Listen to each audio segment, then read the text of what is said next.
नाज़रीन, वादी में आज से 40 रोजा चिल्लाए कला का आगाज हो चुका है। इस दौरान शदीद सर्दी से बचने के लिए लोग बड़े पैमाने पर खास एहतमाम कर रहे हैं।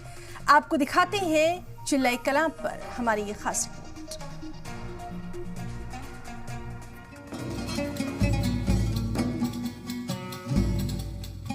जम्मू कश्मीर शदीद सर्दी के दौर में दाखिल हो चुका है और चिल्लाई कला यानी शदीद सर्दी के 40 रोजे के पहले मरहले का दौर शुरू हो चुका है।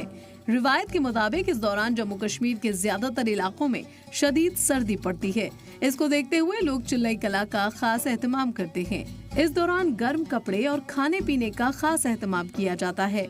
चिल्लाई कला का ये पहला मरहला 21 दिसंबर से शुरू होकर 31 जनवरी तक जारी रहता है। इस दौरान जम्मू कश्मीर के ज्यादातर इलाके में शदीद सर्दी की लहर चलती है। वादी के कई इलाके में बारिश और बर्फबारी भी होती है। हालांकि फिलहाल जम्मू कश्मीर में शदीद सर्दी के साथ मौसम खुश्क है और कई इलाकों का टेम्परेचर माइनस में रिकॉर्ड किया जा रहा है। इंडियन मेट्रोलॉजिकल डिपार्टमेंट के मुताबिक इस साल चिल्लाई कला के मुद्दत में तोसी हो सकती है और कई इलाके में जबरदस्त बर्फबारी होने का इम्कान है। कश्मीर के लोग रिवायती तौर पर इस 40 रोजा चिल्लाई कला के बाद 20 रोजा चिल्लाई खुर्द और 10 रोजे के चिल्लाई बच्चा का एहतमाम करते हैं। इसका मकसद सख्त सर्दी से खुद को महफूज रखना है। चिल्लाई कला के इस दौर को देखते हुए वादी के लोग बड़े पैमाने पर तैयारी कर रहे हैं। इसकी वजह से मार्केट में भी खासी रौनक देखी जा रही है।